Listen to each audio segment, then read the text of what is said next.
live in a country where 383,000 children have been exposed to gun violence. Now just sit with that number for a second. It's a number until it's your child. Mm-hmm. This is not normal, y'all. Yep. This is not normal, and this is not right. Other people in other countries do not have this issue. We, Americans, we have to do better. We have to do better. We cannot continue to just settle for our thoughts and prayers. Lives are being destroyed. 15-year-old Natalie Griffith and her parents, Doug and Marilda, are here. And Natalie, we are so sorry to know that you too have been added to that number because you were in algebra class when you were shot twice by a 14-year-old fellow student. We're so glad that you lived to tell your story. And so how are you tonight? Well, before that thing, the video, I was very happy. I still am very happy to be here and to tell my story and what happened, because it was a terrible thing. Mm-hmm. And it should not have, what's it called? Where were you shot? Where were you I was physically shot?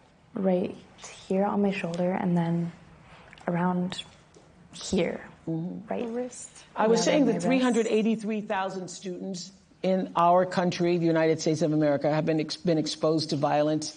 That same scene that you experienced in your school. Had you all been having, drills or preparation for what should happen? Should there be a shooting? I've had intruder drills and fire drills and stuff. In my old schools, we've had a fire drill at Appalachia, but it was the first 2 months of the school year. We hadn't had an intruder drill yet. So we weren't even completely sure where to go in the classroom. We all I remember being huddled. So I was watching your mother, even just when that tape was coming on. It's still very much PTSD, very much traumatic. You're still reliving it. And how has it been for you? How were you notified that there was a shooting at the school? I was notified by a friend. She called me. I was at work. And she called me.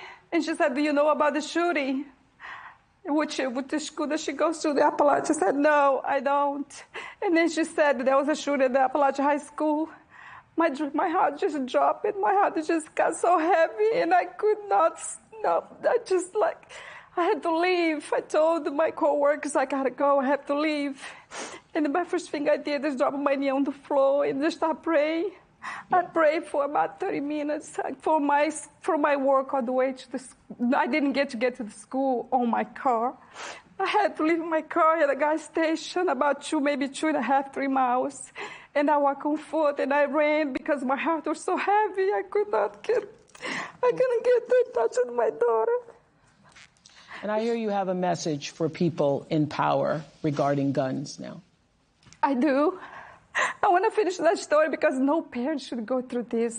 I want to just finish what, the experience. You do not know what feels until it's you. Yes. All those numbers that you show on the TV, a lot of people, they're here are mothers. What are we doing about this? What are we doing? Let's make sure that everybody listens. Let's make sure that everybody hears it. The whole world needs to hear that we women that have our children, we have a job. That job is to protect our children. That job is to protect our nation. That job is to protect our country. We cannot leave. We cannot let that go on. We have to stop it. Where I was asking earlier, where are those people? All the shooting, where are they? They needed to make a noise. I'm ready to make a noise about this, and I'm ready to stop it. Because no one knows what feels when you can't find your child, when you call her and she's not answering. When I went through it, it's just me that knows it. And I'm sure, I'm so sorry for those that lost their children actually died. I can actually hug my child. My child is here, and I gave all this praise to the Lord. Our Father in heaven saved my child. But the other two mothers, they lost their kids, and the other teachers that died. Those people are suffering like I'm suffering. I'm very sorry for them. I'm very sorry that they lost their loved ones. And you have a message for the people in power. Yes, the people in power. Let's make it a change. Let's make it happen. Let's make, let's just not hear about this. Who wants to just hear about this? We got to change it. We got to make it happen, And Doug, I hear you're not a registered Democrat, but you now say it doesn't matter what side of the aisle you're on when it comes to this issue. What change do you want to see now that it has affected your family? Common sense, I think a first step would just be metal detectors in schools, make a budget, make a plan. And the people that say, well, we've never really done stuff like that before, I don't care. They didn't have metal detectors at airports at one time. They didn't have metal detectors at courthouses. I think that if a child knew that he would get caught, the likelihood of him trying would be, there may be another target, but it wouldn't be us having to worry about schools being hardened. Yeah. Yeah. I think that Doug has said it so eloquently, which is we just need to apply common sense. And look, I think for far too long on the issue of gun violence, some people have been pushing a really false choice to suggest you're either in favor of the Second Amendment or you want to take everyone's guns away. I'm in favor of the Second Amendment, and I'm in favor of assault weapons bans, universal background checks, red flag laws. And these are just common sense. These are just common sense. I thought it was so powerful at the convention when you said you have guns. No, at the debate. I'm a gun owner. Tim Walz is a gun. I did not know that. If somebody breaks in my house, they're getting shot. Yes. I hear that. I hear that. Probably should not have said that. But my staff will deal with that later. Yeah. But you have been a gun owner for a while. Yes, I have. Yes. But here's my point, Oprah, is that I'm not trying to take everyone's guns away. I believe in the Second Amendment, but we have to agree that, look, I did last fall a college tour with college-age young people, so I also did trade schools, and packed audience every time in their auditorium, and I would ask, please raise your hand if at any point between kindergarten and 12th grade you had to endure an active shooter drill. Almost every hand went up. It was bone-chilling. Yeah, this is the way our kids are living. Yeah. And think about it. I grew up, we had fire drills only. Well, I grew up in California. We also had earthquake drills. But the fact that our children are sitting in a classroom where they should be fulfilling their God-given potential and exploring the wonders of the world, and some part of their brain realizes somebody could bust through that classroom door with a weapon, with an assault weapon. And let's all agree that the trauma, so many children, even those who have not directly experienced the tragedy. Just being in the environment. I cannot tell you the number of young people who, our kids had active shooter drills. They're concerned that there might be somebody who would kill them while they are at school.